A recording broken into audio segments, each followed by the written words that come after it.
కొద్ది నిమిషాలు దేవుని మాటలు నేర్చుకుందామండి. ప్రార్థన చేసుకుందాం. ప్రార్థన. పరలోకములో ఉన్న మా తండ్రి, పరిశుద్ధుడ వందనాలు ప్రభువా. మీ ఘనమైన శ్రేష్టమైన మీ ఉన్నతమైన నామను బట్టి దేవా స్తుతులు స్తోత్రం తండ్రి. దేవా కొద్ది నిమిషాలు తండ్రి మీ మాటలు మేము నోటికి సిద్ధపడుతుండగా మీరే మాకు బోధించి సహాయం చేయవని, మీ యందు వినుచున్న మాటలు విడిచిపెట్టక మా మనస్సున హృదయమున భద్రపరుచుకొని మీ మాట ప్రకారం జీవించే కృప మాకు దయచేయవని, సమస్త విషయాలు మీరే మాకు తోడుగా ఉండి నడిపించి మా స్తుతుల ద్వారా మీరే ఘనత మహిమ ఫలాలు పొందుకోమని ప్రార్థిస్తూ ఈ ప్రార్థన మనల్ని కూడా మా ప్రభువును రక్షకుడైన యేసయ్య పరిశుద్ధమైన నామమున ప్రార్థించి స్తుతించి అడిగి వేడుకొనుచున్నాను పరమ తండ్రి. ఆమేన్. సరే, మంచిది ప్రియులారా, కొద్ది నిమిషాలు దేవుని మాటలు నేర్చుకుందాము.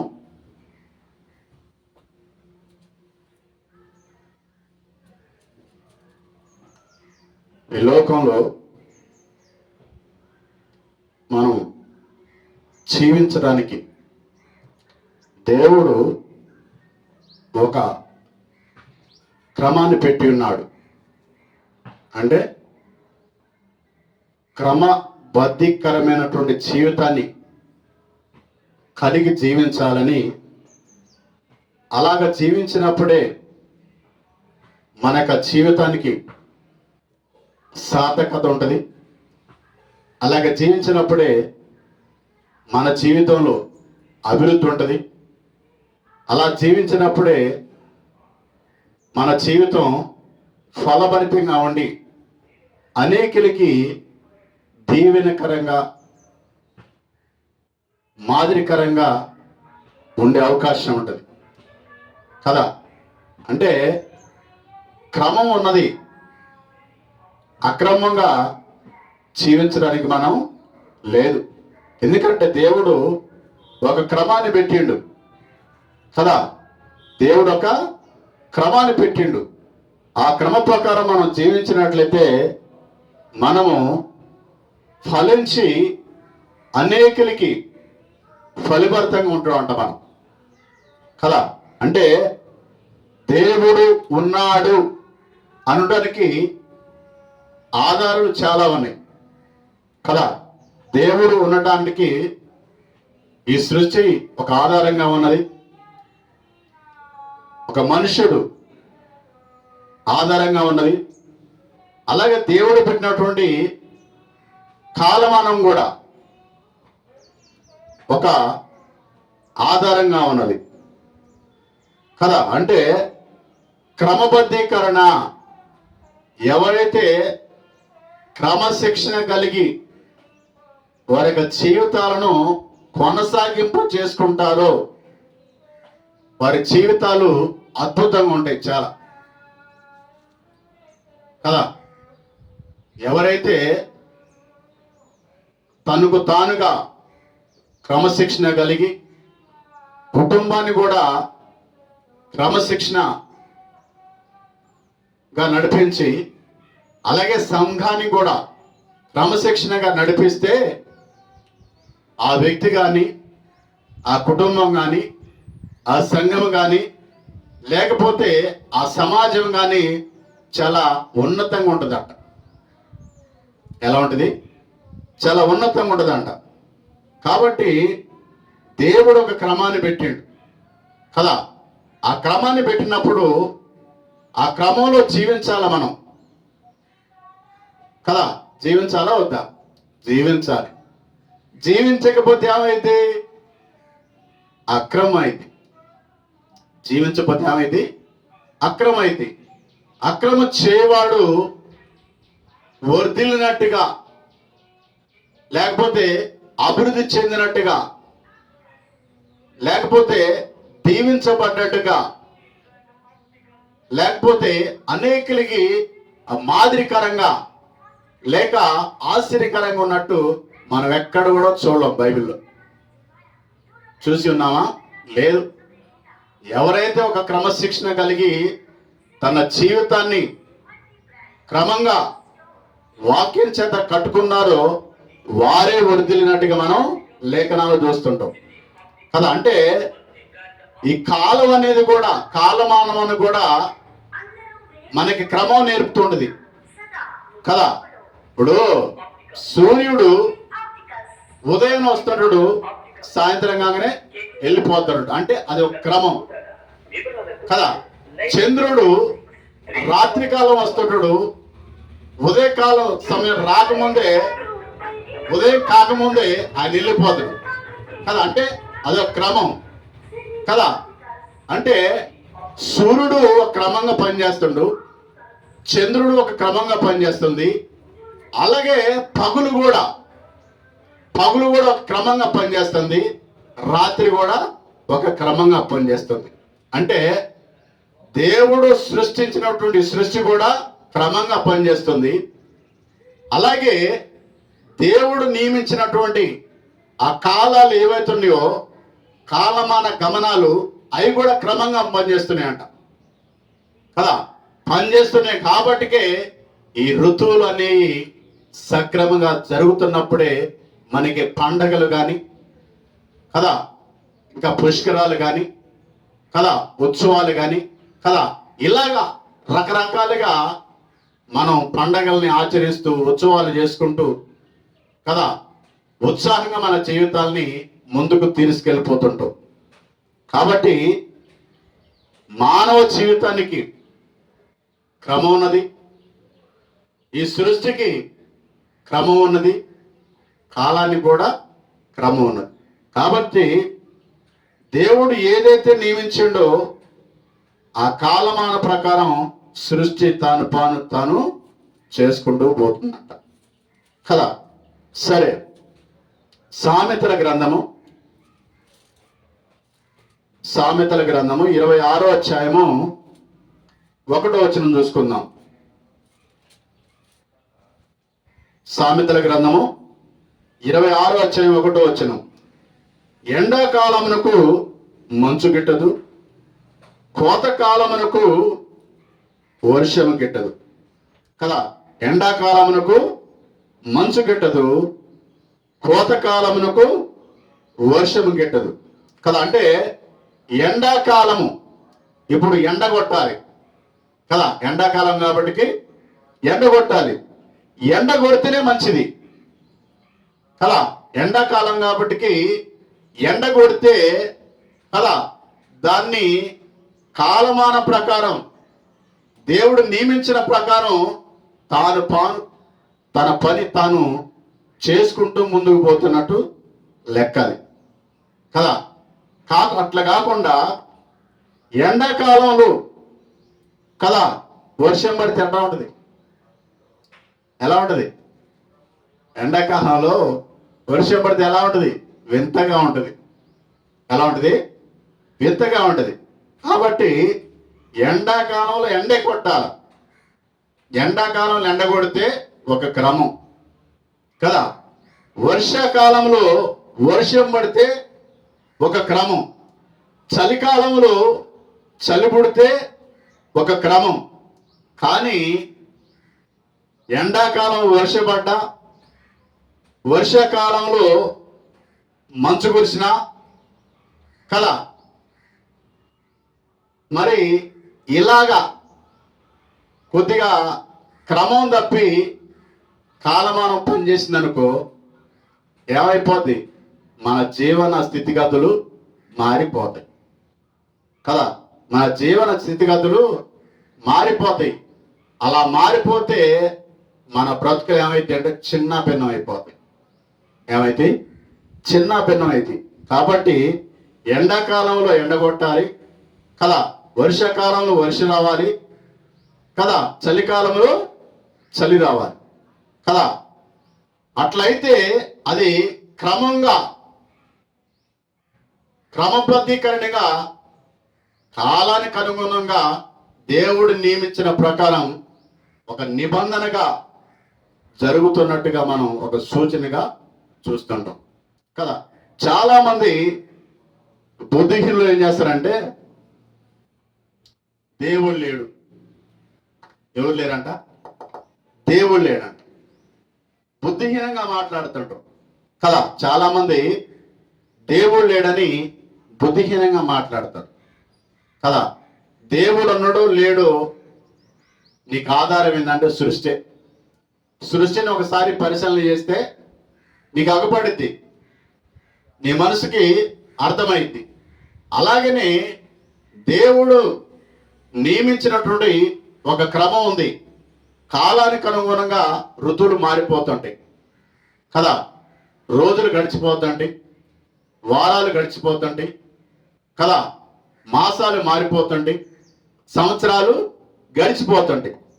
ఇలాగా ఈ కాలాన్ని మనం ఒకసారి పరిశీలన చేసినట్లయితే దేవుడు ఉన్నాడు, ఈ కాల గమనాన్ని దేవుడు నడిపిస్తుండు అని చెప్పేసి మనకు ఆలోచన వచ్చింది కదా. వచ్చిందా రాదా? వచ్చింది, కంపల్సరీగా వచ్చింది. కాబట్టి దేవుడు లేడు అని బుద్ధిహీనంగా మనం మాట్లాడటానికి లేదు కదా. దేవుడు చూడట్లేదని బుద్ధిహీనంగా ప్రవర్తించడానికి లేదు కదా. దేవుడు లేడని బుద్ధిహీనంగా బ్రతకటానికి కూడా లేదు మనం కదా. కాబట్టి దేవుడు ఉన్నాడు అనడానికి ఆధారాలు ఉన్నాయి. అందుకు నీవు నేను మనందరమే. అంత మాత్రమే కాదు, కానీ ఈ సృష్టిని చేసినప్పుడు ఈ సృష్టిని పరిశీలన చేస్తే దేవుడు ఉన్నాడు అనడానికి ఆధారం ఈ సృష్టి కూడా. అలాగే దేవుడు ఉన్నాడు అని అనడానికి మరొక ఆధారం ఏంటంటే కాలము, సమయము కదా. సమయం అయిపోతుంటది, సమీపించిపోతుంటది, గడిచిపోతుంటది, కాలము మారిపోతుంటది. కాబట్టి ఈ సృష్టిలో ఉన్నటువంటి కదా ఏదైతే సృష్టి కానీ మానవుని కానీ కాల గమనాన్ని కానీ మనం గమనిస్తే దేవుడు ఉన్నాడా లేడని మనకు అర్థమవుతుంటది, అవునే కదా. కాబట్టి బుద్ధిహీనంగా మనం మాట్లాడటానికి లేదు, బుద్ధిహీనంగా మనం ప్రవర్తించడానికి లేదు. బుద్ధిహీనుడికి ఘనత గిట్టదంట కదా. ఏం గిట్టదు? ఘనత గిట్టదంట. అందుకే బుద్ధిహీనంగా మనం మాట్లాడటానికి లేదు, అవును కదా. బుద్ధిహీనుడు ఎలాగా పడితే అలాగ మాట్లాడతాడు కదా. బుద్ధి కలిగిన వారు కదా ఎలా మాట్లాడతారు? ఒక క్రమబద్ధంగా కదా, క్రమబద్ధీకరణంగా వాళ్ళు మాట్లాడుతుంటే వాళ్ళ మాట చాలా మనకి ఆసక్తిగా కదా, వాళ్ళ మాటలు మనకి మన జీవితానికి ఉపయోగపడే విధంగా ఉంటాయి. కాబట్టి మనం బుద్ధిహీనంగా ప్రవర్తించడానికి కానీ, బుద్ధిహీనంగా మాట్లాడటానికి కానీ, బుద్ధిహీనంగా మనం ఆలోచన చేయడానికి కానీ లేదని దేవుడు తన లేఖనం ద్వారా మనకి తెలియపరుస్తున్నాడు. సరే, ఇంకో చిన్న చూసుకుందాం. హెబ్రీయులకు రాసిన పత్రిక 10వ అధ్యాయం 26వ వచనం.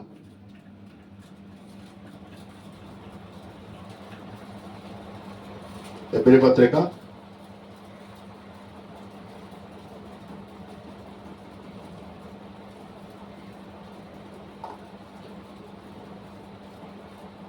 10వ అధ్యాయము 26వ వచనం. మనము సత్యమును గురించి అనుభవ జ్ఞానం పొందిన తర్వాత బుద్ధిపూర్వకంగా పాపము చేసిన యెడల పాపములకు బలి ఏకను ఉండదు, కానీ న్యాయ తీర్పునకు భయముతో ఎదురుసూచనియు విరోధులను దహింపు తీక్షణమైన అగ్ని నీకు ఉండును. అంటే సత్యము తెలుసుకున్న తర్వాత, సత్యమును అనుభవించిన తర్వాత మనం పాపం చేయడానికి లేదంట కదా. ఏం చేయడానికి లేదు? పాపం చేయడానికి లేదంట. ఎందుకంటే నీవు సత్యం తెలుసు, నీకు సత్యం గురించినటువంటి అనుభవ జ్ఞానం పొందిన తర్వాత మరలా ఈ లోకములోనికి వెళ్ళి నీవు బుద్ధిహీనంగా ప్రవర్తించడానికి లేదు. బుద్ధిహీనంగా మాట్లాడటానికి లేదు. బుద్ధిహీనంగా జీవించడానికి లేదు కదా. ఉందా? లేదు. ఒక వ్యక్తి ఒక పందిని సాదుకుండంట. ఒక పందిని సాదుకుండు. ఏం పంది అది? సేమ్ పంది, తెల్లగా ఉంటాయి కదా అవి. ఆ పందిని తీసుకొని పోయి శుభ్రంగా స్నానం చేపించి మంచి వస్త్రాలు వేసి దానికి సెంటు కొట్టి దాంతో ఆడుకుంటున్నట. దాంతో ఆడుకొని దాంతో కాలక్షేపం చేస్తున్నట మనిషి. మంచి రిచ్ పర్సన్, అంటే ధనవంతుడు కదా. బాగా ధనం కలిగిన వాడు ఆయనకి ఏం చేయాలని అర్థం కాక ఈ తెల్ల పందిని, సేమ్ పందిని చూసి కొనుక్కొని పోయి కదా వాటిని మంచిగా దానికి రెడీ చేసి దాంతో టైం పాస్ చేస్తున్నాను అనమాట. తనకున్న సమయాన్ని బట్టి దాంతో ఆడుతూ పాడుతూ గంతులేస్తాడు. సర్లేని చెప్పేసి సాయంకాలంన సరదాగా సరే బయటికి వెళ్దామని చెప్పేసి కారులు ఎక్కించుకొని మనోడు బయలుదేరాడు. కారు వేసుకొని మనోడికి ఆ కారులో ఈ పందిని కూర్చోబెట్టుకొని మంచిగా కారుకి అద్దాలు ఉంటాయి కదా, నల్ల అద్దాలు, ఆ గ్లాస్ వేసుకొని దాంట్లో మంచిగా సీట్లో పడుకోబెట్టి మనం డ్రైవింగ్ చేసుకుంటా వెళుతూ ఒక షాపింగ్ మాల్కి, అంటే బీచ్ సమయంలో కదా, బీచ్ సమయంలో ఉన్నటువంటి ఒక షాపింగ్ మాల్కి పోతాడు మనోడు. షాపింగ్ మాల్కి పోతే మనోడు ఏం చేస్తాడు, టక్కున డోర్ చేస్తాడు, లాకేస్తాడు, ఇక దర్జాగా గ్లాసులు పైకి లేపుతాడు, వెళ్ళిపోతాడు. వెళ్ళిపోయి మనోడు షాపింగ్ చేసుకొని మొత్తం కొనుక్కొని తిరుగు ప్రయాణంలో ఆ కారుకి వెళ్ళి చూస్తాడు. ఎందుకు డౌట్ వచ్చి కారుకి వెళ్ళి చూస్తే అలాగ కారు అద్దాలు పగిలిపోయి ఉంటాయి.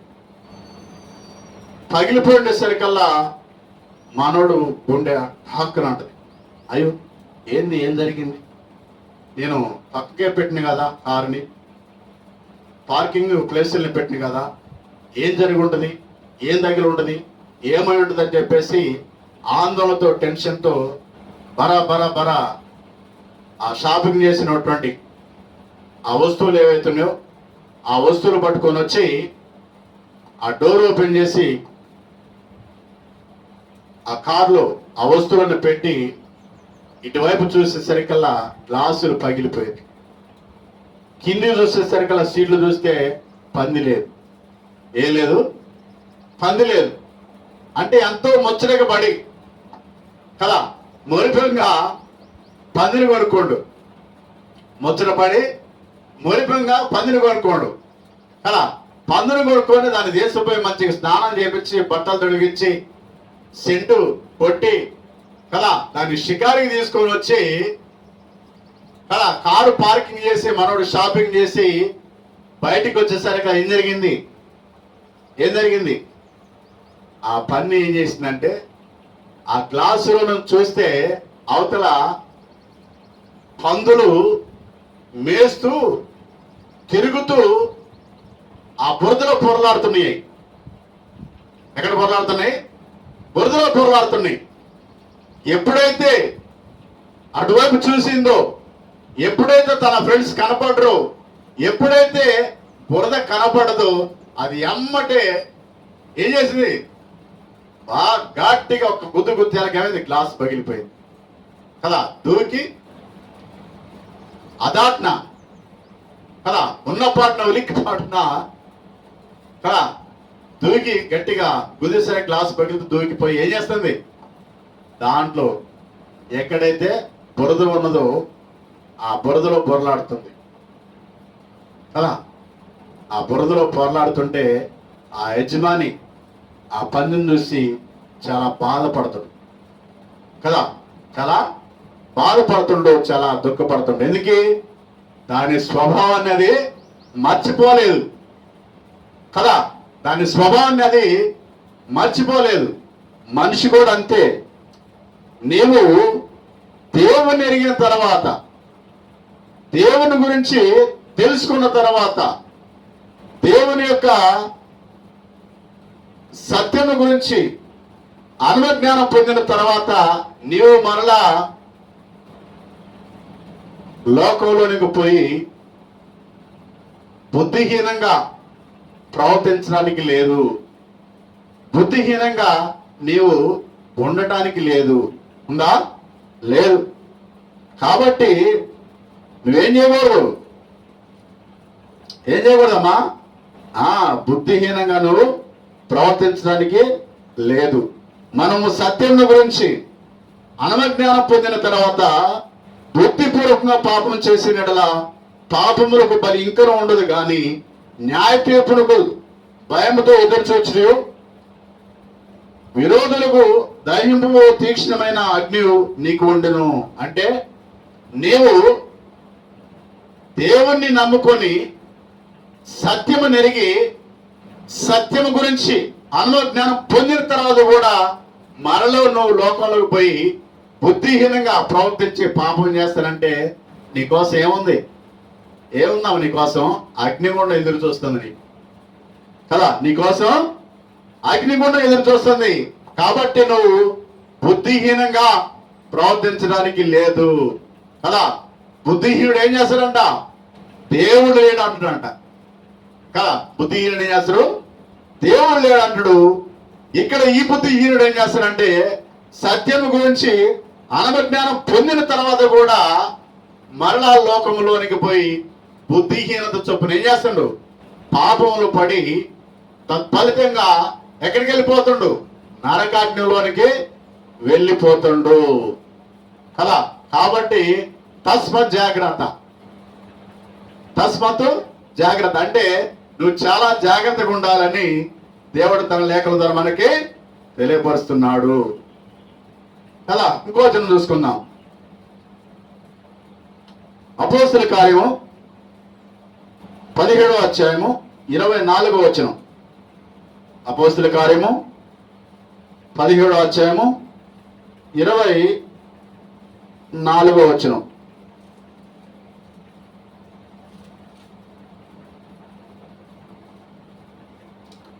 జగత్తును అందరి సమస్తమును నిర్మించిన దేవుడు తానే ఆకాశమునకు భూమికి ప్రభువై ఉన్నందున హస్తకృతములైన ఆలయములు నివసింపడు కదా. చాలా మంది భక్తి పనులు ఏం చేస్తుంటారు? మంచి పెద్ద పెద్ద మందిరాలు కడుతుంటారు కదా. మంచి పెద్ద పెద్ద గుళ్ళు కడుతుంటారు, గోపురాలు కడుతుంటారు కదా. కట్టి దేవుణ్ణి దానిలో బంధించాలని చూస్తుంటారు.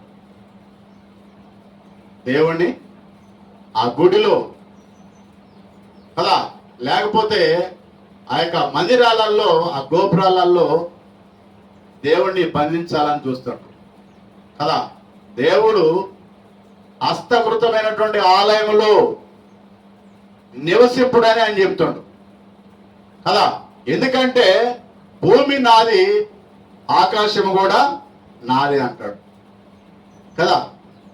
జగత్తును అందరి సమస్తమును నిర్మించిన దేవుడు తానే ఆకాశమునకును భూమికి ప్రభువై ఉన్నాడు కదా. ఆకాశమున కంట భూమిని కంట ప్రభువై ఉన్నాడంట కదా. ఆకాశమునికి భూమికి ప్రభువై ఉన్న దేవునికి నీవు ఎలాగా నీ యొక్క హస్త కృత్యములతో దేవునికి ఆలయం కట్టి ఆలయంలో నువ్వు ఎలాగాన్ని బంధించాలని చూస్తూ ఉంటాడు ఆయన? ఉండడు కదా. కాబట్టి ఆలయం అనగా కదా నీ దేహమే దేవుని ఆలయం కదా. ఆయన కోరుకునే ఆలయం ఏంటంటే నీ దేహాన్ని కోరుకుంటున్నాడు ఆయన కదా. గుళ్ళు కోరుకోవట్లేదు, గోపురాలు కోరుకోవట్లేదు, మరొకటి ఆయన కోరుకోవట్లేదు. కానీ ఎక్కడ ఉంటున్నట్టు ఆయన నీ దేహములు అంటే నీ హృదయములో నివాసం చేయడానికి ఇష్టపడుతున్నాయన కదా. నీ దేహమే ఆయనకు ఆలయం అంట. ఆ ఆలయం ఆయనకు చోటు కావాలని అడుగుతుండే ఆయన. అంతేగాని నేను ఒక ఆలయం కడతా, ఆలయంలోనికి మీరు రాండి, ఆలయంలో మీరు ఉండండి, మీరు నివాసం చేయండి అంటే ఆయన నివాసం చేయడంట కదా. చేస్తారా నివాసం? చేయడు కదా. మందిరాలు కానీ కదా, చర్చిలు కానీ కదా, టవర్స్ గోపురాలు కానీ కట్టే దేనికి? దేవుని పిల్లలంగా మనం కదా, మనమందరం కలిసి ఒక దగ్గర కూడుకొని దేవుని ఆరాధించడానికే తప్ప దేవుడు నివాసం చేయడానికి కాదు. అవునా కదా? అవును.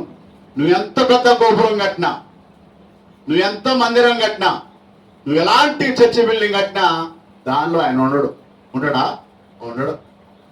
కాకపోతే ఏంటంటే దేవుని ప్రజలంగా మనం, దేవుని పిల్లలంగా కూడుకోవడానికి, అంటే దేవుని ఆరాధించడానికి ఒక స్థలం కావాలి కాబట్టి, ప్రశాంతమైనటువంటి వాతావరణం కావాలి కాబట్టి, దేవుణ్ణి ఆరాధించడానికి మనకు అనుకూలమైనటువంటి సమయం కావాలి కాబట్టి మనం ఏం చేసుకుంటాం?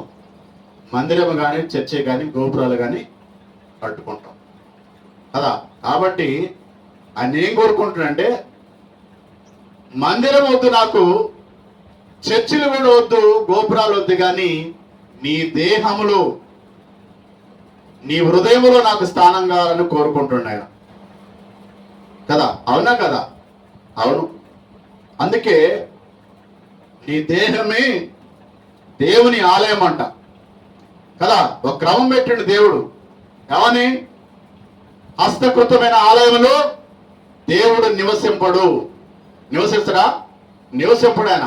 ఎందుకంటే ఆయన మనుషుడు కాదు, దేవుడు ఆత్మ కనుక ఆయన ఆరాధించేవారు ఆత్మతోనూ సత్యముతోనూ ఆరాధించాలి. అవునే కదా? ఆత్మ కనపడిద్దా? కనపడదు. కనపడిన ఆత్మ ఒక మందిరంలో, ఒక చర్చిలో, ఒక గుడిలో పెట్టి నీవు ఎలా ఆరాధించగలవు? ఆరాధించలేవు. ఆయన అడుగుతున్నది ఏంటంటే, నీ దేహమే దేవుని ఆలయము కదా. నీ దేహం అంట దేవునికి ఆలయం అంట. ఆ దేహములో అంటే నీ హృదయంలో ఆయనకి స్థానం కావాలని ఆయన అడుగుతుండ తప్ప ఆయన చర్చిలు అడగట్లేదు, మందిరాలు అడగట్లేదు, గోపురాలు అడగట్లేదు. ఆయన అడిగేది ఏంటంటే, నీ హృదయంలో నాకు స్థానం కావాలి. ఎందుకంటే నీ దేహమే నా ఆలయం కాబట్టి, ఆలయంలో నేను నివాసం చేయాలంటే కదా నీ అంగీకారం కావాలి. కాబట్టి మొదటిగా నీవు నాకు కావాలి. ఎవరు కావాలంట? మనం కావాలంట. మొదటిగా నీవు నాకు కావాలి, దేవుణ్ణి కావాలంట అండి. మనం ఎవరు? దేవుని పిల్లలం కదా.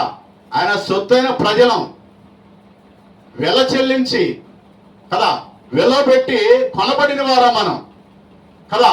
మనము మన సొత్తు కాదు, అన కదా. మన సొత్తు మనం కాదు, దేవుని సొత్తు మనం కదా. దేవుని చేత సృజించబడిన వారు మనం కదా. దేవుడి చేత తయారు చేయబడిన వారు మనం కదా. దేవుని యొక్క ఉనికి చేత ఈ లోకంలో జీవిస్తున్న వారు మనం కదా. కాబట్టి దేవుడు ఏం కోరుకుంటుండు? నీ దేహాన్ని, ఆ దేహంలో ఉన్నటువంటి హృదయంలో స్థానాన్ని కోరుకుంటుండు ఆయన కదా. అంతేగాని మరొకటో కోరుకోవట్లేదు. ఎందుకే?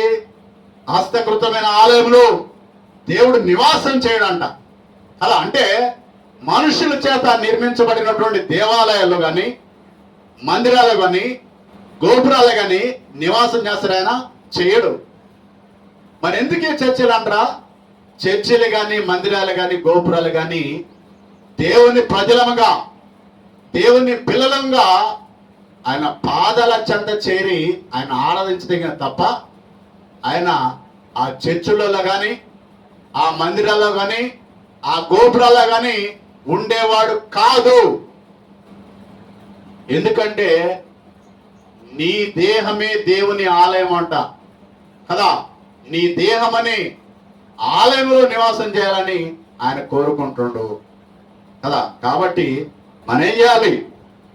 మనం మన హృదయంలోనికి ఆహ్వానించి మన దేహంతో కదా, మన మనస్సుతో, మన ఆత్మతో దేవుణ్ణి ఆరాధించాలంట మనం కదా. కాబట్టి దేవుని పిల్లలారా, దేవుని ప్రియులారా, ఈ ఉదయకాల సమయంలో దేవుడు మనతో మాట్లాడుతున్న మాట ఏంటంటే, ప్రతిదానికి ఒక క్రమబద్ధీకరణ ఉంది.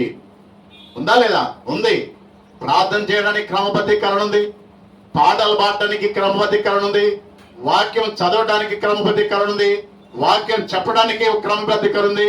వాక్యం వినే విషయంలో క్రమంగా వినకపోతే మనం తప్పిపోయే అవకాశం ఉంది. కాబట్టి దేవుణ్ణి మనం ఒక క్రమంగా ఆరాధించాలంట. ఎలాగ ఆరాధించాలి? ఒక క్రమబద్ధీకరణగా దేవుణ్ణి ఆరాధించాలని దేవుడు తన లేఖలో మనకి తెలియపరుస్తున్నాడు. కాబట్టి బుద్ధిహీనంగా మనం దేవుణ్ణి ఆరాధించడానికి లేదని దేవుడు తన లేఖలో మనకి తెలియపరుస్తున్నాడు. సరే, ఇంకో వచనం చూసుకుందాం. ఇర్మీయా గ్రంథం 33వ అధ్యాయం 26వ వచనం. ఇర్మీయా గ్రంథం 33వ అధ్యాయం 26వ వచనం.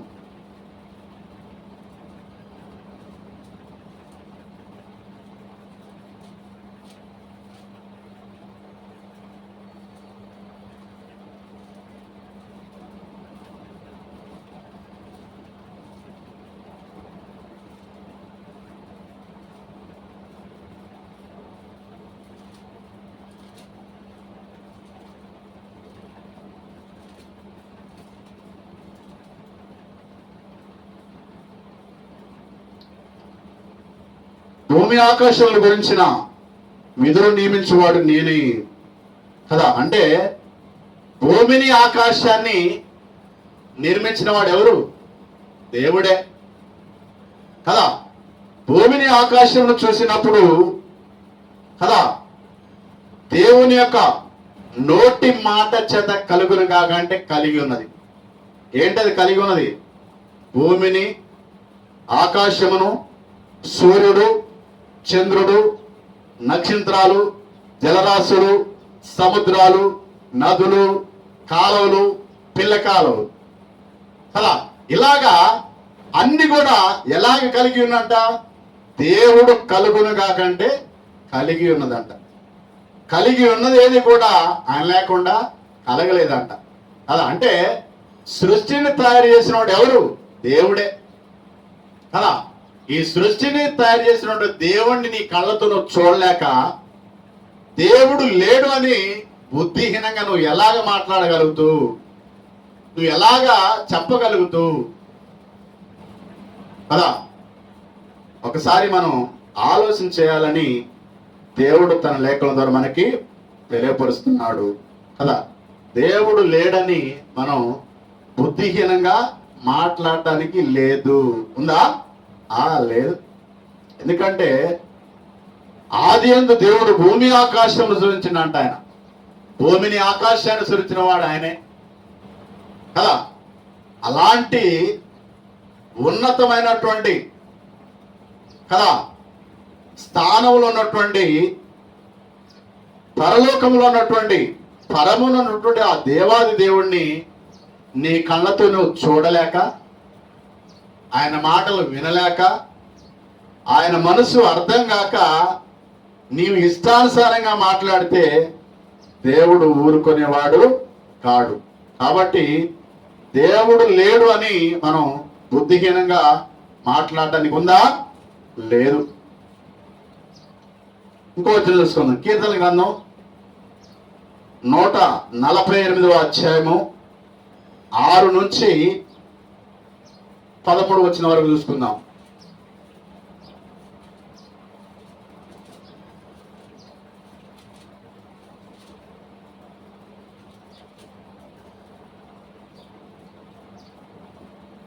ఆయన వాటిని నిత్య స్థాయిలుగా స్థిరపరిచి ఉన్నాడు. ఆయన వాటికి కట్టడ నియమించను, ఏది దాన్ని అతిక్రమింపదు. భూమి మీద ఉన్న మకరములారా, అగాధ జలములారా యోహాను స్తుతించుడి, అగ్ని వడగండ్లారా హిమమ ఆవిరి ఆయన ఆజ్ఞను నెరవేర్చు తుఫాను, పర్వతములారా సమస్తమైన గుట్టలారా, ఫలవృక్షములారా, సమస్తమైన దేవదారు వృక్షములారా, మృగములారా, పశువులారా, నేలను ప్రాకు జీవులారా, రెక్కలతో ఎగురు పక్షులారా, భూరాజులారా, సమస్త ప్రజలారా, భూమి మీద ఉన్న అధిపతులారా, సమస్త న్యాయాధిపతులారా యెహోవాను స్తుతించుడి. ఎవరిని స్తుతించాలి? యెహోవాను స్తుతించాలి. ఎందుకంటే సృష్టికర్త ఆయన. ఎవరైనా?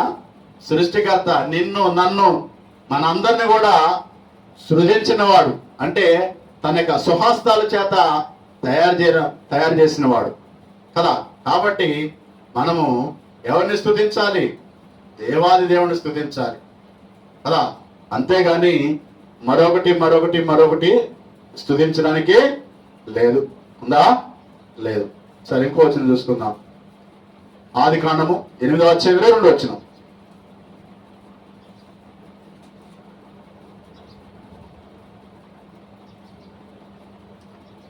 భూమి నిలిచేంత వరకు వేదకాలమును కోతకాలమును శీతోష్ణములను వేసవి కాలమును రాత్రిములు ఉండక మాననని తన హృదయములో అనుకొనెను. అంటే దేవుడు సృజించినప్పుడు, అంటే తయారు చేసినప్పుడు, సృష్టి యావత్తు కలుగునుగాక కలిగి ఉన్నప్పుడు ఆనాటి నుంచి, అంటే భూమి గతించేంత వరకు కదా, ఏమంటే రాత్రింబగలు ఉంటుందంట. అంటే పగులు ఉంటుంది, రాత్రి ఉంటుంది, వానాకాలం ఉంటుంది, ఎండాకాలం ఉంటుంది, ఇంకేముంటది? శీతాకాలం ఉంటుంది. అంటే దేవుడు ఒక నియమాన్ని వాటికి పెట్టాడు కదా, కాలమానాన్ని నియమించి ఉన్నాడు. ఎప్పటి వరకు? భూమి లయమయ్యేంత వరకు. అంటే యేసుక్రీస్తు ప్రభువారు రెండో రాకడ వచ్చేంత వరకు కదా, వాటి యొక్క కాలమాన ప్రకారం వాటి పనులు చేసుకుంటూనే వెళ్తుంటాయి కదా. కాబట్టి ఆగిపోవడానికి లేవు, ఆగిపోవు కదా. ఆగిపోతే ఏమైందమ్మా? ఈరోజు పగులు ఎంతసేపటికి సూర్యుడు అస్తమించకుండా అనుకో, ఏమైంది? చెప్పాలి, ఏమైంది? మన యొక్క మానసిక చాలా ఘోరంగా ఉంటుంది కదా. ఎందుకంటే పగుల్ని ఏర్పాటు చేసింది దేవుడు దేనికి? పని కోసం కదా. పగులు ఉంటే బైబిల్ ఏం చెబుతుందంటే, దేవుని వాక్యము, పొద్దు పొడుస్తుంటే అంటే సూర్యుడు ఉదయిస్తుంటే పనిలోకి వెళ్ళాలంట. ఎక్కడికి వెళ్ళాలి? పనిలోకి వెళ్ళాలి. మరలా సూర్యుడు అస్తమిస్తుంటే అస్తమించిన తర్వాత గృహాలు చేరాలంట. అంటే పగులు మొత్తం పని చేయాలి, రాత్రి మొత్తం ఏం చేయాలి? విశ్రాంతి పొందాలి కదా. అలాగా విశ్రాంతి పొందితే నీ శరీరం శక్తి పొందుకొని, బలం పొందుకొని, మరలా ఎనర్జెటిక్ గా తయారై మళ్ళా ఉదయకాల సమయంలో పనికి పోవడానికి కానీ నీకు ఆసక్తి రాదు కదా. అలా కాకుండా ఒక నైట్ మొత్తం నిద్రపోకుండా తెల్లారి పొద్దునే పనికి పోయి ఎట్లుండదు చూడు, ఒకసారి ఒకసారి అనుభవిస్తే తెలుస్తుందంట. రాత్రికాలం మొత్తం నిద్రపోకుండా మెలుకుతో నుండి నువ్వు తెల్లారికి పనికి పోతే కదా, ఆ ఎండకు పని చేస్తే నీ కళ్ళు మిటమిట కొట్టుకుంటాయి కదా. ఏమైతుంటే నిద్ర వస్తుంటది కదా, నిద్ర వస్తుంటది, కొనుక్కు వస్తుంటది, అలసట వస్తుంటది కదా, చేతకాంతం వస్తుంటది, చెమటలు కారుతుంటాయి కదా. లాస్ట్కి కొంచెంసేపు రెస్ట్ దొరికింది బాగు, ఒక గంట సేపు సేద దొరికితే బాగు, ఒక గంట సేపు పడుకుంటే బాగాని ఏం చేస్తాం మనం? నీడ తీయలాడుతుంటాం. ఏం తీయలాడుతాం? నీడని తీయలాడి కదా పడుకోవడానికి ప్రయత్నిస్తుంటాం కదా. ఎందుకంటే దేవుడు పెట్టిన నియమం ఏంటంటే పగులు పని చేయాలి, రాత్రి విశ్రాంతి పొందాలి కదా. దేవుడు పెట్టిన నియమం అది. అంటే కాలానికే ఒక నియమం ఉన్నప్పుడు మన జీవితానికి ఒక నియమం ఉండాలా? ఉండాలా కదా. మన జీవితాన్ని కూడా ఒక క్రమాన్ని అంటే ఒక క్రమబద్ధీకరణ అలవాటు చేసుకుంటే ఆ జీవితం అంట ఫలభరితంగా ఉంటుందంట కదా, అద్భుతంగా ఆశ్చర్యకరంగా ఉంటుంది కదా. కొంతకాలం నీవు ఒక 20 సంవత్సరాలు 30 సంవత్సరాలు ఒక గురి కలిగి ఏదో ఒక లక్ష్యాన్ని ఎంచుకొని ఆ లక్ష్యం కొరకు నువ్వు పనిచేస్తే 30 సంవత్సరాల తర్వాత ఆ లక్ష్యాన్ని చేరుకున్నప్పుడు నీ జీవితం నీకు ఎలా కనపడుతుందంటే అద్భుతంగా కనపడుతుందంట కదా, అద్భుతంగా కనపడుతుంది కదా. అప్పుడు క్రమబద్ధీకరణ అంటే క్రమం అంటే ఏందో నీకు అర్థమైంది అవునా కదా. ఇప్పుడు వ్యాపారం చేసి వ్యాపారస్తులు ఏం చేస్తుంటారు, వారు దీర్ఘకాలంగా ప్రాజెక్ట్ ఎన్నుకుంటారు కదా.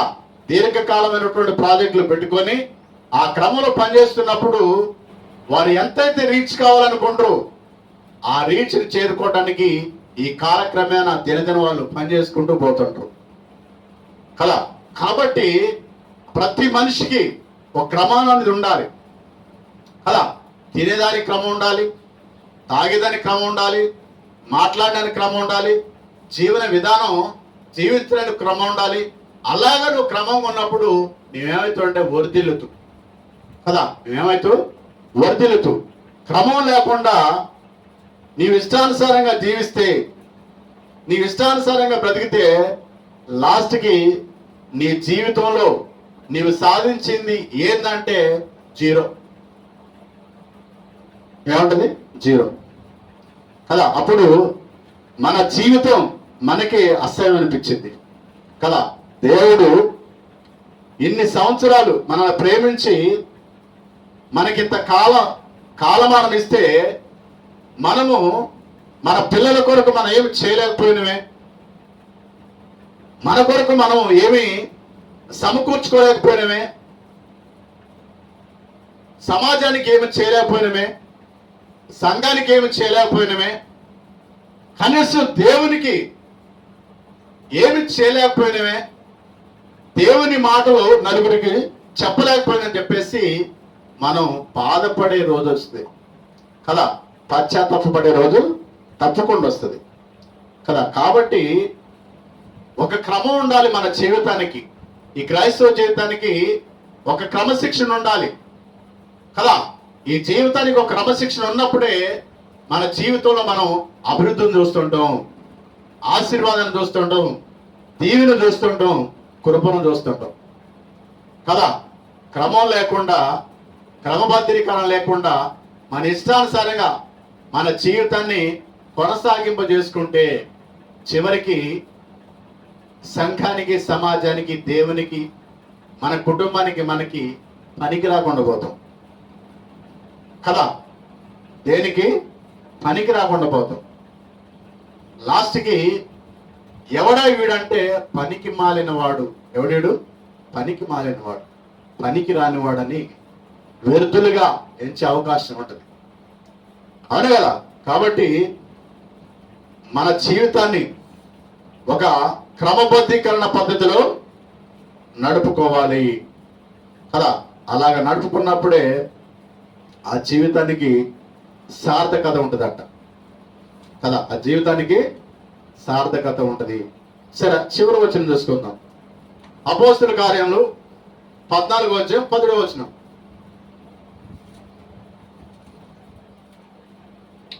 అపోస్తుల కార్యములు 14:17.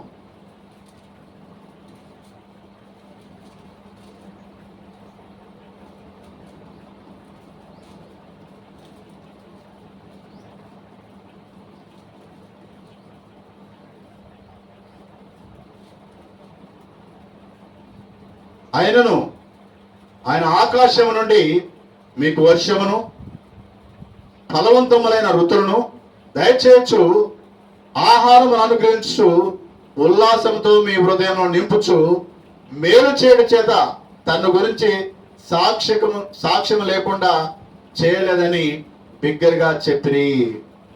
అలా అంటే దేవుడు చేసిన ప్రతిదాన్ని కూడా, సృష్టిని ఒకసారి మనం పరిశీలన చేసినప్పుడు దేవుడు ఉన్నాడు అనడానికి ఒక ఆధారం కనపడుతుందంట కదా.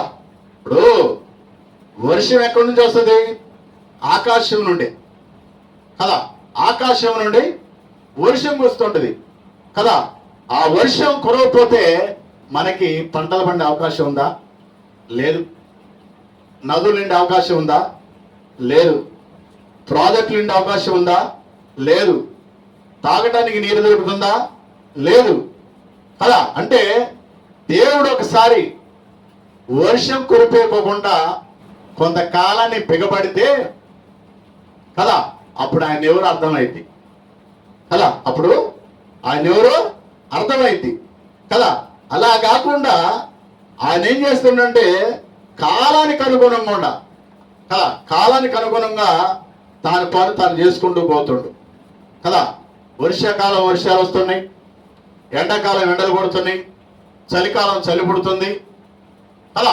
ఇలాగన కాలానికి అనుగుణంగా ఒక క్రమబద్ధీకరణ ఆయన చేసుకుంటూ పోతుంటే ఈరోజు కదా ఆ ఫలితాన్ని మనం అనుభవిస్తూ కదా, మనం సుఖిస్తూ మన జీవితాల్ని ఎంజాయ్ చేసుకుంటూ కదా, లాస్ట్కి బుద్ధిహీనంగా మనం మాట్లాడిననుకో కదా, ఆయన కోపం వచ్చిందనుకో ఏం చేద్దరు? ఒక్క మొట్టికాయ తేడంటాం, మనం ఉండాల్సిన కాడ ఉంటాం కదా. ఒక్క మొట్టికాయ వేసిననుకో ఏడుంటావు? పోయి హాస్పిటల్ అడ్మిట్ కావాలి అనే కదా. నీకు ఆరోగ్యం ఇచ్చింది ఎవరు? దేవుడు. నీకు ఆయుష్ ఇచ్చింది ఎవరు? దేవుడు. నీకు జీవితాన్ని ఇచ్చింది ఎవరు? దేవుడు. నీకు జన్మనిచ్చింది ఎవడు? దేవుడు కదా. ఇలాగా నువ్వు ఏది ఆలోచన చేసినా కదా, నువ్వు ఏది ఆలోచన చేసినా దేవుడు ఉన్నాడు అనటానికి ఆధారం ఉంది కదా. ఇప్పుడు పిల్లలు కలగాలి అంటే ఎలా కలుగుతారు? ఎలా కలుగుతారు? ఇద్దరు వ్యక్తులు, స్త్రీ కానీ పురుషుడు కానీ వివాహం చేసుకొని వారి యొక్క దాంపత్య జీవితంలో వారు వివాహం చేసినప్పుడు, వారు కాపురం చేస్తున్నప్పుడు దేవుని దయ లేకపోతే పిల్లలు పుట్టరు. పుడతారా? పుట్టరు. ఒక వ్యక్తికి సంతానం కలగాలన్నా దేవుని దయ కావాలి. ఎందుకంటే గర్భఫలం దేవుడిచ్చు బహుమానం అంట. ఎవరివ్వాలి? పిల్లల్ని దేవుడు ఇవ్వాలి కదా.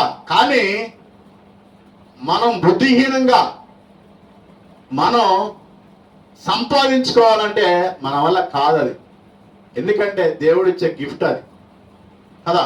ఈ లోకంలో ఉన్న ప్రజలందరూ కూడా ఆయన నమ్మినా నమ్మకపోయినా, ఆయన ఆరాధించినా ఆరాధించకపోయినా, ఆయన దగ్గరకు వచ్చినా రాకపోయినా, ఆయన మాట విన్నా వినకపోయినా ఆయన అందరికీ సమంగా సమకూరుస్తాడంట, సమస్తాన్ని కూడా కదా.